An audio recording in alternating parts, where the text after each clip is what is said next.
Holy, here we go again, Batman. Hey guys, you're listening to the NerdSync podcast recorded from Bandy Road Studios. I'm Scott, and today we're going to be talking about the Guardians of the Galaxy movie that just recently came out at the recording of this podcast. So it was Chris, Bryce, and myself who went and saw this movie, and we're just going to have a general discussion about it, a little bit different than what we've done in the past with these kind of spoiler reviews type of thing. We're not going to run through the plot like we do in the past. We're just going to pick apart anything that is of interest to us. So there's a lot of stuff we don't talk about that you might find is worth talking about. And if that is the case, then hey, hit us up on any of our social media sites and we'll talk about it, especially if you're listening to this on YouTube. Hit up that comment section. Anyway, guys, there will be lots of spoilers in this podcast regardless. So you have been warned right now. If you haven't seen the movie, we're going to just ruin it all for you right now. We're especially going to talk about the Infinity Gems a lot. We have a big discussion and debate over those that I'm going to revisit at the end of this podcast to hopefully try and clarify a little bit of what I believe. But let's get right into it for our review and discussion of the Guardians of the Galaxy, and stick around to the end for some more of me talking. See ya.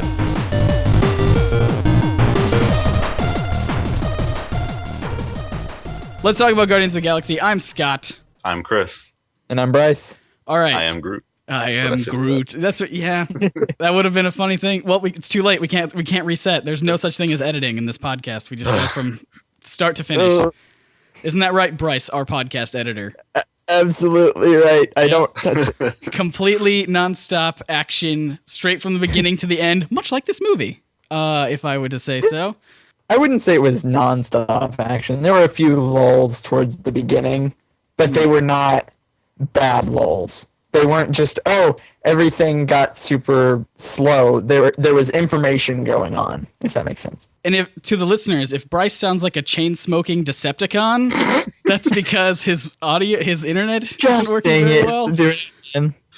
So yeah, Chain-smoking Decepticon. So I love that. Is that bad right now? It's a little gargly. All right, back to Guardians. Edit point. Edit point. No editing. We can't edit. We just established this. First impressions. I liked it. I liked it a lot. It was the best movie they could have done. And I think I said that before.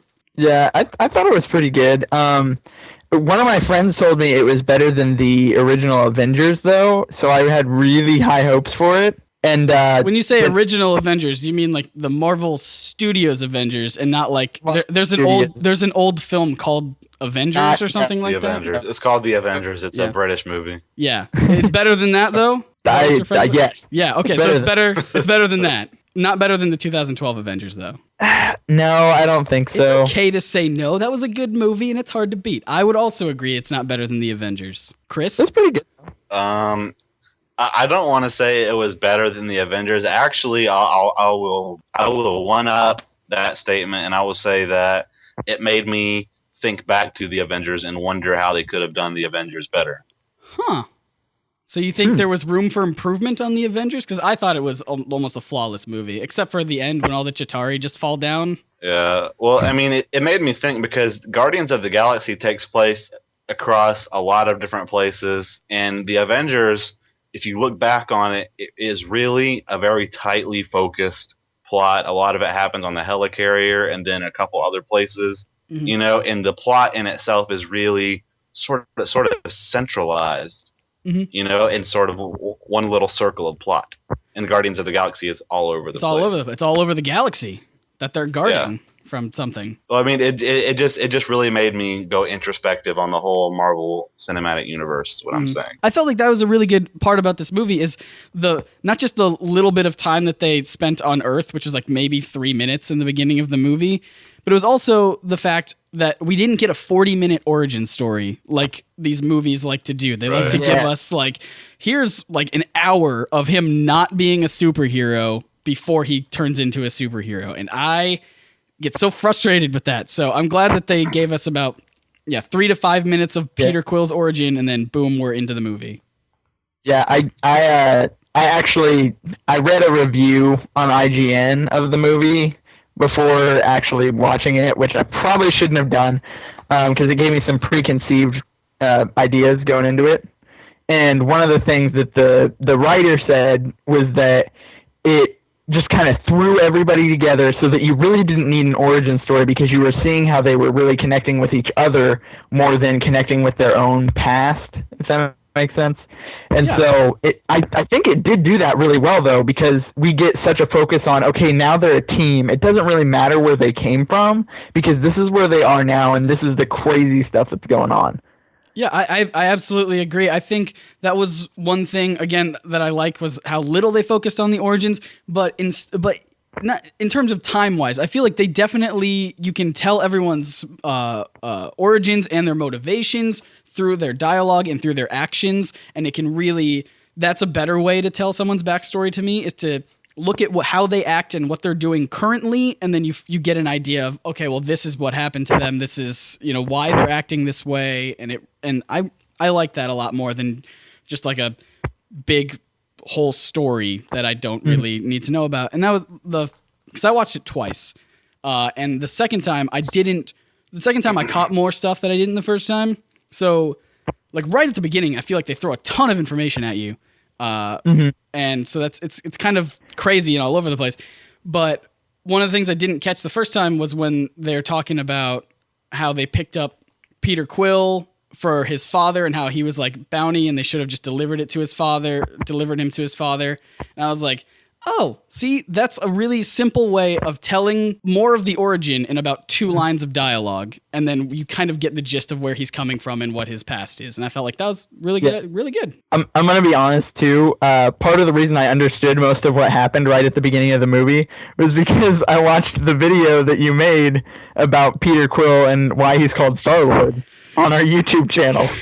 Shameless plug. You know what's really funny about that is because when Chris and I got out of the movie theater, I was talking to him about like Peter's dad, and then Chris said something along the lines of, I'll be honest, I don't really know too much about Star-Lord or his origins. And I said, well, Chris, I made a video about that on the internet, youtube.com/NerdSync Productions. And then to which Chris replies to me, I don't watch anything we do.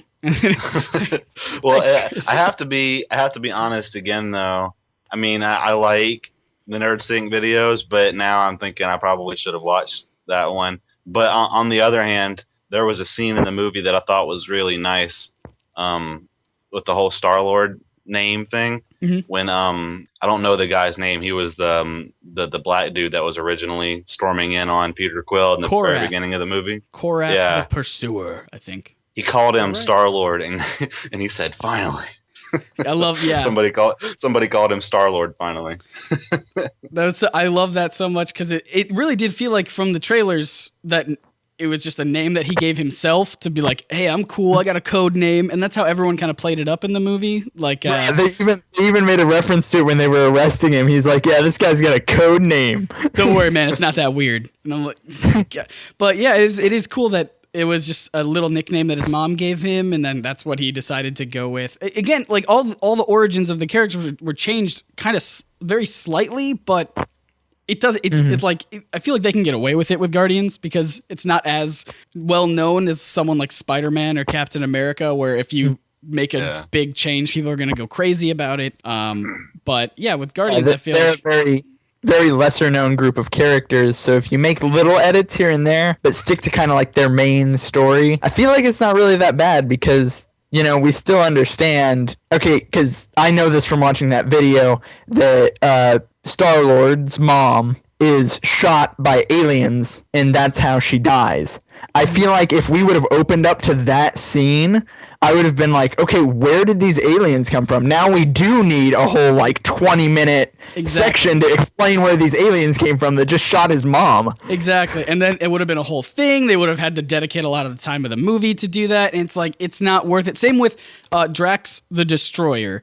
From what I know of his backstory, and again, it's comic books, so it could totally have changed from the last time I read it already. But he was a human who was killed. Him and his family were killed by Thanos, and then his kind of soul was put into this body of this big brute, kind of one-of-a-kind alien, and then his sole purpose is to kill Thanos. And I felt like if they did that origin, like explaining like he was human, he was a saxophone player, and we show like a montage of him playing the saxophone. It's just a whole thing about that. Yeah, it would have been so much more information than we would have needed. It's just simpler to say his family was killed by Ronin, He wants revenge, end of motivation and origin. Yep. Treating it like a Dave D&D Bautista campaign. playing the saxophone. I would have seen that. Yeah, just Drax I would on want the to see sax. that. Well, especially Dave Bautista going from wrestling to playing the saxophone. I would pay to see that. Honestly, that's the next solo movie I'm waiting for Marvel Studios to do, or even just like an album of like just Drax on the sax, and then it's just like a whole full length album of just. It's not even Dave Bautista. It's just a guy. It's just a saxophone, but they just put Dave Bautista's head on the cover, and they're like, "Good enough." My family watches WWE and stuff, and so I've seen Batista like, doing like wrestling and stuff like that. And when I saw him in the movie, I did not see Batista. I saw this new original character, basically. I didn't see him as his wrestler self. I saw him as an actor now. And I think it worked really well, especially because his character is... I think they nailed his character. It's so great. The fact that he doesn't understand any sort of references or... Yeah. I want to talk about that for a second because I felt like that was something that is never really handled very well in like alien space things, but Earth idioms should not ever translate to alien language. And I felt like they did that really well. Every time he said something or did something that's like a common phrase or as Drax is fond of now, the metaphors, everyone was totally oblivious to it. And I felt like, yeah, that's exactly what would happen. And I felt that was Kevin such Bacon. a good... The Kevin Bacon thing! Oh, it was the best. We're just like Kevin Bacon. That was Gamora's best line of the entire movie. We're just like Kevin Bacon. And when she said that, everyone lost it, and I mean everyone in the theater was laughing. I do feel like Drax had the best lines to me. I felt I was going into it thinking I'm gonna like Star-Lord, and I'm probably gonna like Groot, and those are gonna be my two favorite characters of this movie. Drax stole the movie to me. Like, just personally, he was my favorite character now. I thought he did it so well. The lines delivered perfectly. The whole thing about him, like, nothing goes over my head. My reflexes are too fast. I would catch it. Why would I put my finger on his throat? I love it. Yeah, I love it. So good. He even brings it back when he pulls that computer out of the guy's head. Finger on throat means death. Rips out and then just metaphor. Like, yeah, fantastic. I do want to say that in terms of Gamora and Nebula, just the female acting in this movie was very underwhelming to me. I felt like Nebula especially felt like a Power Ranger villain to me. Like, I love Karen Gillan. She's a great actress in Doctor Who, but she just felt so out of place there. Like, her acting was like so over the top. It really did feel like as soon as her screen presence to me was just instantly, my mind was like, this is something I would see from Power Rangers. Like, this is the kind of acting. And I don't know. Is that just me? Did you guys care for... I didn't have the Power Rangers effect from her. Actually, I was sort of confused. I don't know if anybody else noticed it or if I just missed it somehow, but we're doing spoilers, right? Oh, yeah. Yeah. Well, at the end, she's hanging off the edge of the ship, and she loses her hand intentionally so she can fall. Mm-hmm. What happened? She landed on the ship, and then there was like a cutaway scene, and it's like, what? She died or something? No. She she cuts her hand off. She falls on, I believe, either a Ravager or a Nova Corps ship. I don't remember. It was a Ravager. So she busts through the windshield, throws the pilot out, and then takes over the ship and just flies away, and that's the last we see of her. I didn't catch that. I honestly did not catch that. Dude, the first time I saw the movie, I had no idea what happened in between when they shot the Hadron Enforcer at Ronin and when all of a sudden the ship was crashing. I had no idea what happened. My mind completely blanked out.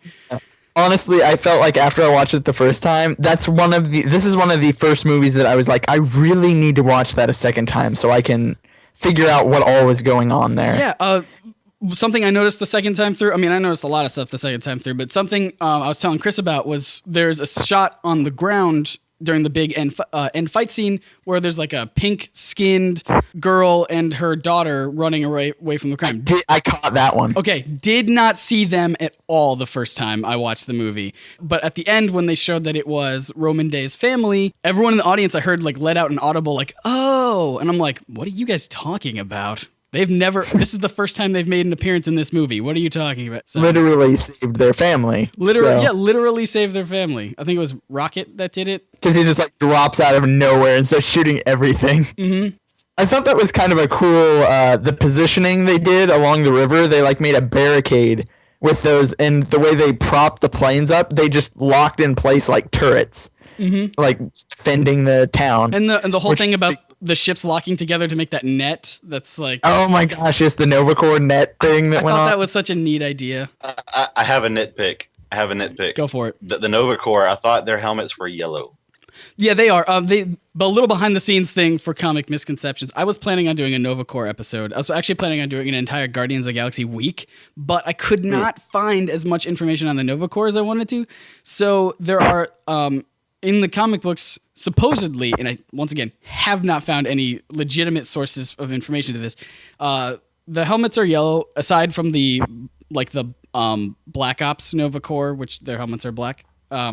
But each of the symbols they have different symbols on their helmets that represent their ranks. And in the movie, they talk about there's a Denarian. They always bring up that term, like the Denarian. Saul was one of the guys that died, and then at the end, Roman Day was promoted to Denarian Day. But yeah, all of their helmets and stuff were the exact same. They just changed the logo on their sleeve, and that was their rank. You're right though, that they are supposed to be gold, but the circles on their chest too are all supposed to be different depending on their rank as well, but they just decided to go with a more uniform. Well, the only reason that I brought it up is because now if they made a Nova character, the actual character from the books, it wouldn't look like he's supposed to, so they kind of goofed it on that one. Okay, or maybe they shot themselves in the twist. He finds a special old golden helmet. Boo! Another twist. This is why by the time he actually comes in as the hero, they now have new uniforms. Okay, yeah. Aw, boo. What if? Okay, hear me out on this one. One of the Infinity Stones is now at the Novacore. What if the Novacore, like in the comic books, is completely wiped out and they start it again from scratch using gold helmets? We need to talk about that. New twist. What if the guy that paints Captain America's shield comes in and paints the Nova helmets? Oh, it's so perfect. He's already have him. He does not have a lot of free time. He's traveling between Earth and Xandar, just constantly painting. It is his passion to paint battle armor. Chris is nodding his head furiously. And America paints his own shield in his spare time. Is that what it was? Yeah, I think that's what we decided on. Is he needed a hobby, and that's what he painted on. Headcanon accepted. All right, so let's talk about the Infinity Stones, because this is something that me and Chris were really trying to figure out after we ended our viewing experience. So Chris, now we don't have to figure it out. Well, because me and Scott were trying to figure it out, and we were talking about the colors of the stones and everything and trying to figure out who had what stone. But James Gunn actually went on Twitter and said that this one was the Power Stone. This I'm not okay with, because the Tesseract is also, it's another Infinity Stone, and they always refer to that one as the one with, Loki refers to it as like it's unlimited power. And they're always using it as just like, power and renewable energy and that kind of stuff. And I don't know. So I felt like the Tesseract would be the Power Stone. Obviously, it's now not official. But here's something interesting that I thought, or not, I didn't think of this. Somebody said it on the internet, and now I'm stealing it because I think it's a good idea. The purple stone from this movie is the Soul Gem, because when Peter was holding it, he saw his mom. And I was like, that's a neat idea. Now, obviously, that's destroyed because James Gunn said it's the Power Gem. But I think that would have been interesting. Did you find that tweet for yourself? I did not. Did you? Yeah, it was on an article I read on the internet. I'm just making sure posted you didn't hear it through like a third party and I'm pretty sure James Gunn said this. And then somebody asked him on Twitter, and he said Power Stone. But building on your comment about the Tesseract, that's a different definition of power. You're talking about power as in literal power, like Energizer Bunny power. Yeah. When he said it was the Power Stone, I thought power as in now I have power. Like he put it. Put it in physical his hammer. Force power. I guess. Yeah, because I'm having such a brain fart. Ronan the Accuser put the stone in his gigantic hammer, and now he has the power. Yeah, I get that, but so I don't know if this is official because I didn't do any research for this at all, but I feel like people are saying that the Tesseract is the space gem because it's traveled through like Asgard and Earth, and it had that ability to transport Thor and Loki at the end of the Avengers. None of this makes any sense at all. It transported Red Skull at the end of Cap 1, and it doesn't. But makes no sense. Other than that, it doesn't do anything spacey. It just is power. Like it is literal power, and so I don't understand it. I just realized something else too while we're on the subject of Infinity Gems. Wasn't Stones, the Bryce. They are stones in this Infinity context. Stones, my bad. But isn't the ether with the collector? And didn't this new stone destroy his entire collection? Except Howard so what the happened Duck. to the ether? Except Howard the Duck, guys. Can we talk about Howard the Duck? Howard the freaking Duck. I'm just gonna go ahead and assume that the ether was not destroyed because I mean, it's not like it destroyed everything. Cosmo the Space Dog. Well, yeah. They couldn't destroy the whole movie of Thor: The Dark World. How did this thing destroy that area? Somebody could just walk in and steal the ether now. Yeah. That's how Howard the Duck plays in. He walks out with the ether in his pocket, and he's like, "Don't worry, I'll put it on my bill because puns." And then, do you know it's gonna be one of their Phase 3 movies? Do you know who that was voiced by? I went and saw it with one of my friends, and he IMDb'd Guardians of the Galaxy while we were sitting watching the credits, and he started scrolling down, and he goes, Bryce? And I was like, what? And he goes, is Howard the Duck in this movie? And I was like, wait, what? So he ruined that kind of post-credit scene. Seth Green. Seth Green? Yeah. Why Seth Green? Why not? Well, I don't know. I was expecting somebody a little more in the circle, but Seth Green seems. I don't know. It could have been anybody. When I think Seth Green, I think of Duck voice, other than Gilbert Gottfried. But why? I don't know. Why? All of my life. That's not true. Seth Green is a good voice actor. It's just that I wasn't expecting it at all. By the way, Chris, you and I were expecting to see Nathan Fillion in this movie. I found out the character that he played. Was it? So you remember when they first get to the prison and there's that giant blue alien that's like, look at the new meat. That was Nathan Fillion, the one that Groot put his fingers up his nose.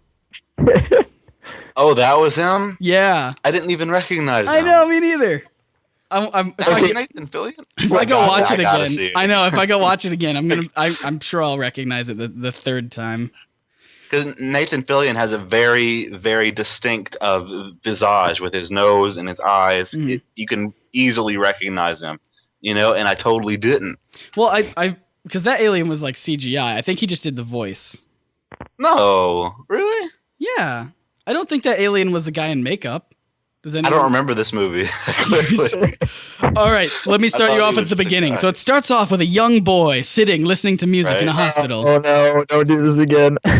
Shot by shot. I've memorized it, guys. While we're talking about the prison, though, I have to say that one of my favorite scenes is when Rocket is laying out the plans for what's supposed to go on. He's like, okay, I'm going to need the battery out of that control panel. And literally, like, 10 seconds later, you see Groot in the background just, like, grow his legs. And they're like, but how are we going to get to it? Yeah, it's all the way up there. Somebody's going to see it if we try to get to it. And he just rips the panel off, he's like, smacks some guy in the head with it. Yep, we have to get it last, because everything's going to go into lockdown mode. And then just rips, and then amazing. Well, it's funny. He pulls on it like 10 times before he finally gets it to unhook itself. And I was just like you could see the tension mounting. Like, oh my gosh, this is gonna end so badly. What are you doing, Groot? Exactly. And the whole thing about I need that guy's prosthetic leg. It's like, really? Yeah, I'm gonna need it. You need my what? That was the best. And then later on, it's like, I'm gonna need that guy's eyeball. What? No, we don't need it. We don't need it. Yeah, no, I really do. I really need it. I did like the leg scene though, because you see all this crazy action going on. Everybody's taking what they need by force, and then you see Quill in the cell with that guy, and he's just kind of leaned up against the wall, and he's like, "You're gonna need my what? You're gonna need my leg?" And it's just like completely quiet, no action going on. I do have this brings up something that I was thinking throughout the whole movie, and it's like, because obviously we did a trailer breakdown, and I've watched several of the Guardians trailers since and before this movie. I feel like they shot a lot of footage specifically for the trailers. There was like the part in the beginning when they're going through the prison lineup, and one of them says they call themselves the Guardians of the Galaxy, and he never said that. In the movie. Also, never said it. Also in the trailer, they do Drax as well, but they never did Drax because he was not with them at the time of their arrest. And I feel like I don't know if this is true. I'm gonna have to go watch it, but there is a shot in some trailer where they open up the doors during the prison scene, and it's like that scene where the guy's like, "We need guards," and they open it up, and it's, Quill with the leg and everyone just walking in. I feel like they edited that so he didn't have that prosthetic leg, but he had a gun. I could be misremembering that, but I feel like they. You mean the part where they enter the control room? Yeah, and he had the prosthetic leg around I think his neck? he had the leg with him. You think he had the leg? Okay, him. I don't remember that. All right, my brain makes Gotta up watch things. it again. My brain makes things Yeah. up. And there were a couple times, like some of the phrasing in the trailer, I was like, "Oh, this is where he's about to say that one thing," and then he said something else, and I was like, "Whoa!" And then later he would say the phrase that I was expecting him to say, and I was like, "They took video from this section and took audio from this section and overlaid them." Yep. Well, that's called I didn't editing. catch it. I have two things. One, that part when they were first bringing them into the prison and the alien had Peter Quill's headset. Mm-hmm. There was a scene in the trailer where Peter Quill was like, "Right now," he told him to give it back right now, and he didn't say that in the movie. I noticed that was a big moment in the trailers, and that wasn't in there. Well, but as for them changing phrases, this is a different movie, but this is one I remember. Did either of you ever see the movie The Kid by Disney? It had Bruce Willis and a fat kid. I remember falling asleep to that movie in theaters. Well, this is my first example of realizing this whole editing thing where they change things, and I think it's important because I think they do that a lot in movies. But there's a scene in the trailer where the kid is like, "I'm such and such years old, and I have a dog and whatnot. I'm going to grow up to be a loser," and he says it really emphatically. But in the movie, the kid says it really just downtrodden, like, "I'm a loser." They totally changed it. Avengers is another example, because in the first Avengers trailer, they have Robert Downey Jr. say the line or Chris Evans is like, "Take off the suit, what are you?" And Robert Downey Jr. says, "Genius, billionaire, playboy, philanthropist." But in the movie, he says it like genius, billionaire, playboy, philanthropist. Like like he's actually compiling a list. He's like, "Oh yeah," and this. And he's this, not and saying it super smart alecky. He's just like, "This is what I am. Deal with it." And I liked it better in the trailer, but I don't know. That's not any relevance. Why did they do that? That's what I want to know. Well, I feel like it's for the trailer. You have to put the parts that are either funnier or the takes that are funnier or the takes that emphasize things more. For example, with the kid example, it would probably be a terrible line to throw like the take that's super sad and down in a trailer. Because you want to kind of keep a trailer a little bit more upbeat, unless it is like a specifically sad movie. So I feel like they took the take that would probably be his mom is dying of cancer. Yeah, exactly. As soon as that started, my friend, because he just kind of looks over at me and he goes, "Well, now I'm depressed," and I was like, "Yeah, that was not the starting of this movie I expected." No. It was weird that they did kind of a cold open with it, too. Yeah. We talked about that yesterday, Scott, about how they had just jumped right into it and then showed the Marvel Studios logo. Mm-hmm. No, yeah, it was really weird, and I don't know if that's going to be like their new thing that they do, or if that was specifically for this movie. I mean, obviously it's not a pattern yet. It's a one-time thing. You hope... I hope it was specifically for this movie. Okay, something against it. So something I didn't get right at the beginning was the ship that comes down and takes Quill. For some reason, it never occurred to me until the end of the movie that was Yondu that picked him up right there. See, that was the thing that I was telling you. They don't exactly tell you that either. That was the thing that I was telling you about earlier about when you watch it a second time, you pick up more, because at the very beginning, when he has that phone call with Yondu, and he's talking about, like, I picked you up from Terra, and my boys had never tasted Terran meat before. That was their way of explaining.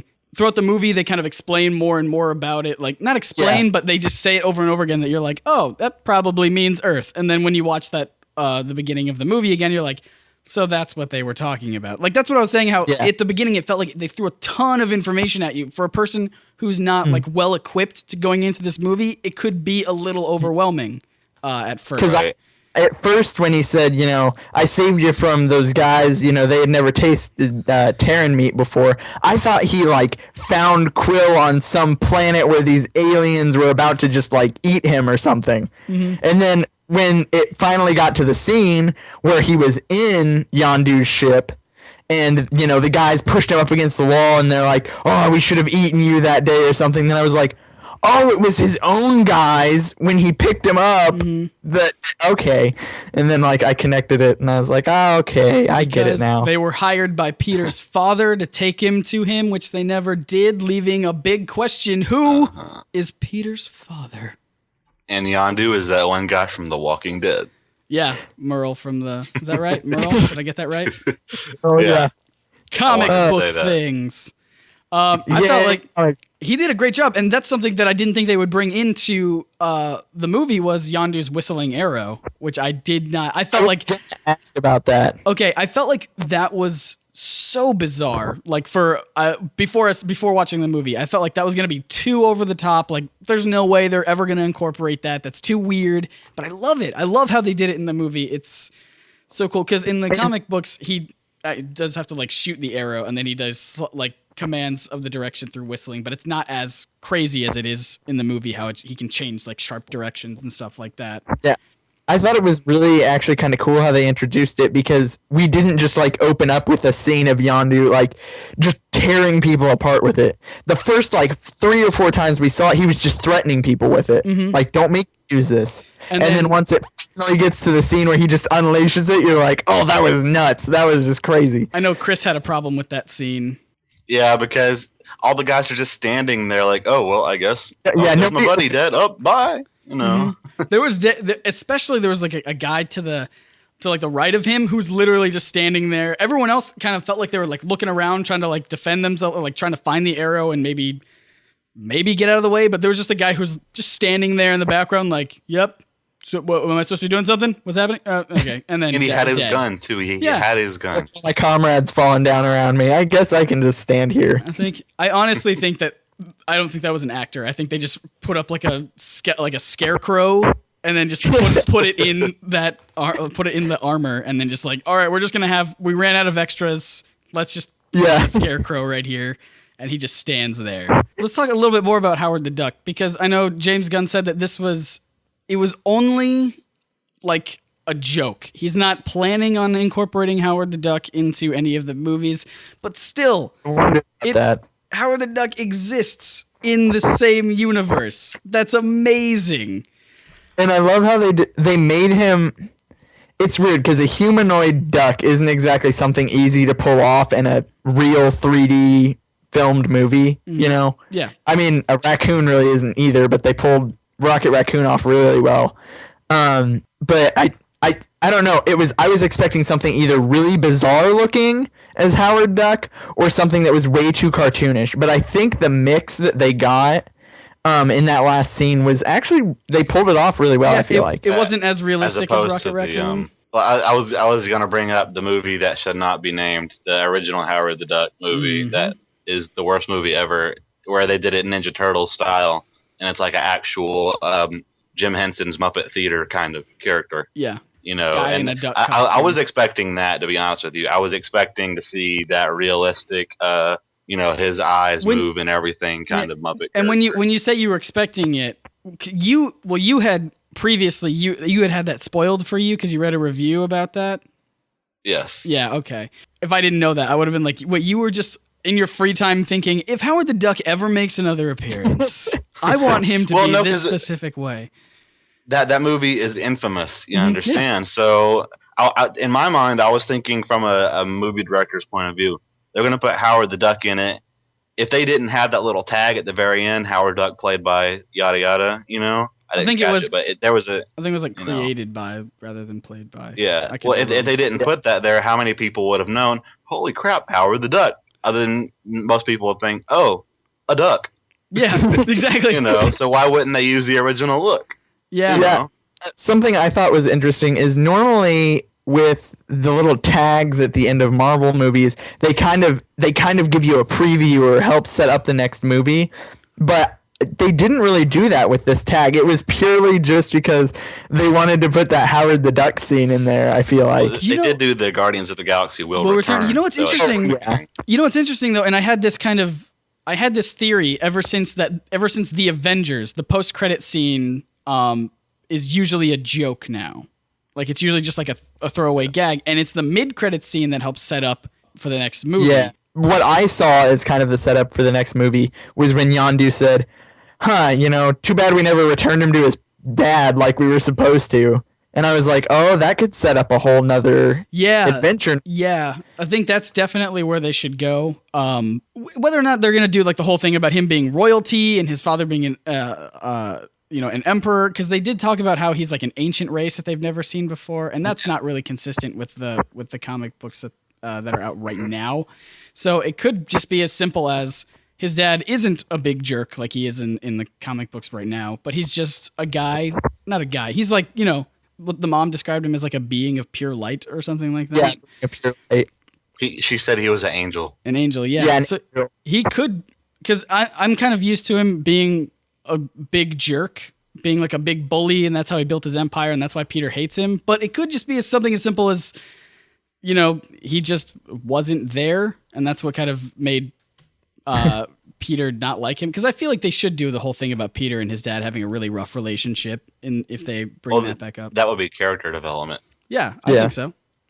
So we're all agreed. I think it was Kevin Feige who said that Captain America: The Winter Soldier had the most to do with Age of Ultron. Mm. I think it was him that said that. I might be wrong. Don't quote me, but Probably somebody is. He's on top of everything. Yes, somebody said that that one had the most to do with it. So I wasn't surprised that we had the big reveal on that one. Mm-hmm. Yeah, I think that was getting back to the whole, the mid credits and the post credits can be serious things, and then of course we just get joke gags again. Which I mean, Guardians of the Galaxy, I thoroughly enjoyed the end credits scene. Seymour, who edits Comic Misconceptions, was telling me that he thought it was the most disappointing end credit scene in a Marvel movie he's ever seen. And I'm like, but Howard the Duck. But Howard the Duck. You can't be I almost said. What was he expecting? Thanos sitting there. Now I need all the Infinity Gems. I was like, that would have we been already know that. Yeah, I almost said that. Hold on. Yeah. It's just said gems. Okay. They're referred to as both. Chris, they're referred to as both. Everybody gets one. And this was your one. I'm googling it. I've always heard it as gems. No, yeah, in the comics they are gems, but I'm just saying in the movies they very strictly refer to them as stones. They have three names: Infinity Gems, Soul Gems, and Infinity Stones. Quote Wikipedia. No, because one of them is the Soul Gem. They can't all be Soul Gems. I'm looking it up right now. Okay, Batman. Gosh. Okay, yeah, you're right. There is a Soul Gem, but the Soul Gem is green. Right. We haven't seen it. There is the Mind one is blue. Right, which is and what I think. The Space Gem is purple. The Power Gem is supposed to be red. James Gunn, why did you? Right, I know. That's what all the colors are messed up. I told you it was the Space Gem because it was purple, Scott. Shut your face. All the colors are messed up anyway. Yeah, they are, but I could see the Tesseract being the Mind one, because I mean, when he touches people with it, he took over a guy's brain. No. That's different. The Tesseract and Loki's staff are different because I thought Loki's staff. Came from Tesseract. They implied that, but it was never like scientifically proven. Yes, science in comic book movies. You shut up. Here's the reason Chitauri Scepter. Here's the reason why it's different is because the Tesseract is in Asgard, completely separate of Earth. I got it right here. Am I right or wrong? You only tell me if I'm right. The Chitauri Scepter, also known as Loki's Scepter or Loki's Staff, is a scepter that utilizes a blue gem powered by the Tesseract. Here's the problem with that, is I feel like the blue gem is the Mind Gem, It is. But it can't be powered by the Tesseract. Unless so that's the Tesseract completely, except for the fact that it's pure energy, it's not one of the gems then. Because they said that the Tesseract is supposed to be the space gem or something. I don't know if that's official. Guys, what is wrong with I'm so lost with all these stones and gems and it says the mind gem gives them control over reality. No, that's the reality gem. The blue mind gem gives the owner psionic powers like telepathy and telekinesis, or can augment the pre-existing mental powers of its user. Right, that sounds like what Loki's scepter does. We're going to get to the bottom of this. We're going to get to the bottom of it. All right. Well, you see what I mean, though, right? That would mean the Tesseract is not a stone at all. But it is. It's really the... But it is, because it was in the collectors when the collector in Guardians of the Galaxy was laying out like these are all the gems. They showed both the ether and the Tesseract as both of the stones. I keep saying gems. What if stones? He's confused and Loki's the only one that actually knows his scepter contains the stone? I want to believe that Marvel is connecting all this at some point, and they're not going to realize, wait, we can't do this now because we goofed it up. You done goofed. Yeah, this I don't want that to happen. This is something that you and I were talking about, Chris, after the movie, is that it seems like all of the established Infinity Gems are now completely separated through the galaxy, and through like one's on Asgard, one's on Xandar, one's on Earth that we know of, at least, and then the Collector has one of them. It makes me wonder, too, because when they opened up the orb and found the purple gem inside of it, I was like, oh, so they could probably find, because I wondered about the Tesseract being a giant cube. I was like, how does that even fit in the Infinity Gauntlet? But then I was like, oh, the Tesseract could open up and there could actually be a stone inside of it. But then my thought was, what about the ether? Because the ether's a liquid.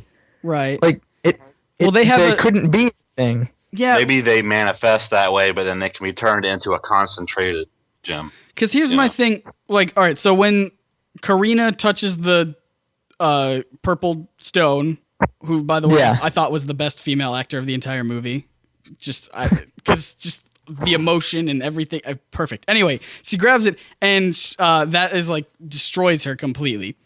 I almost kind of saw that similarly as the Tesseract. When people grab the Tesseract, it always like kind of burns them, and in certain cases, like the Red Skull, it basically just, I don't know what it did to him, teleported him somewhere because it's the space gem. I don't know.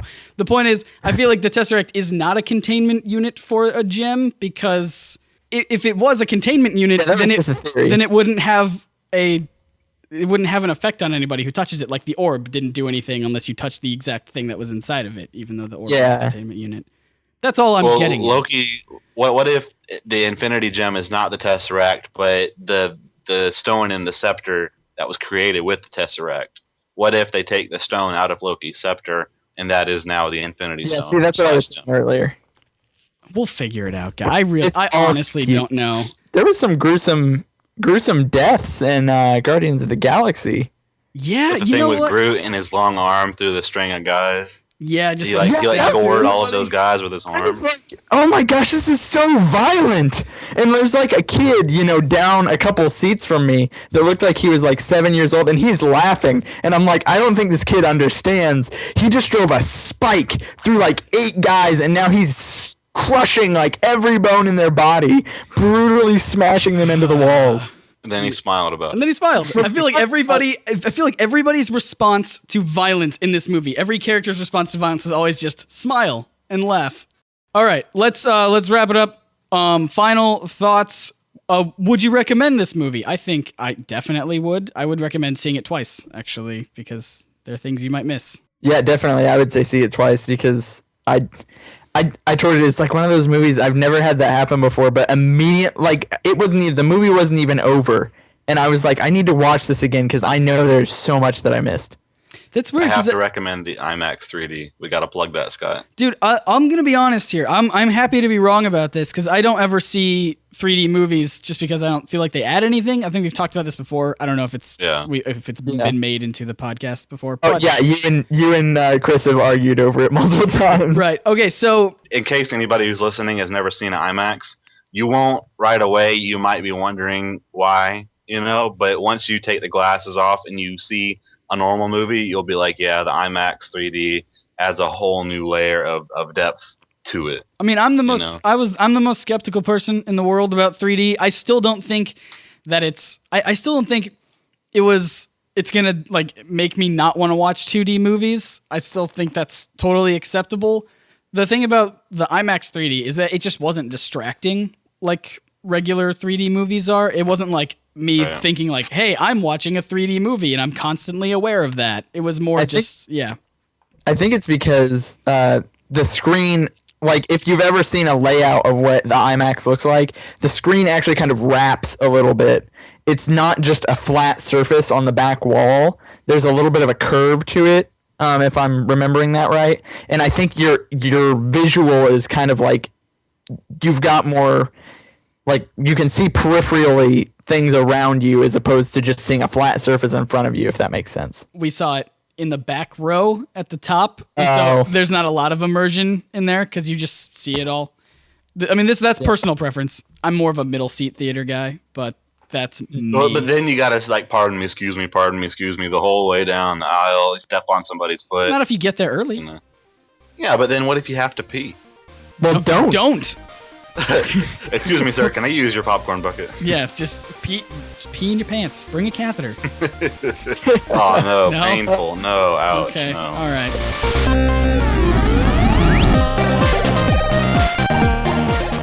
So there you go. There is our review. Not really, but just kind of a general discussion about the Guardians of the Galaxy. And actually listening back to that podcast, I realized how little we talked about important characters like Ronan, or even that Thanos had his first vocal role in a Marvel Studios movie. But I know that a lot of you guys have opinions about these sort of things. So again, you can find us on Twitter and Facebook, and of course YouTube, youtube.com/NerdSync Productions, where we do fun comic book videos every week. And especially if you're listening to this podcast on there, hit up that comment section again. Tell us exactly what your thoughts are about this movie. But I do want to offer a little bit more of an explanation, maybe some clarification about the Infinity Gems throughout the Marvel Studios movies after doing not a ton of more research, but just kind of searching my mind to feel what I think is right about what one does what. This is what I came to. So the Tesseract would be the space gem because it has the ability to open portals like it did for the Chitauri, and also it transported, Thor and Loki back to Asgard at the end. So that does kind of make sense that would be the space gem, even though it, for some reason, also just gives you unlimited power. Sure. Then there is Loki's scepter, which I still believe is a separate gem. That is the mind gem because, it was given to him by Thanos. And I like to assume that Thanos at least had access to something, and that is not just like some big guy sitting on a chair. So I will call that one accepted in my headcanon. Ether is the Ether from Thor 2 would be the reality gem. This one I'm speculating simply because it had the ability, I think, to kind of shift reality and turn off all of the light in the universe. I honestly didn't pay that much attention to Thor 2 because he wasn't. I didn't think it was that good. But the purple gem from this movie, which I don't know if it had a name. That one is official that it is the power gem. So that is fine. Now that we got everything else laid out, we have a couple more gems to get, and so I hope that those play into the rest of these movies and we kind of figure out what's going to happen with them. Either way, if you have a different theory about which each of the gems do, then please do let us know. But guys, thank you guys so much for listening to this podcast. We really do honestly and genuinely appreciate all of your guys' support.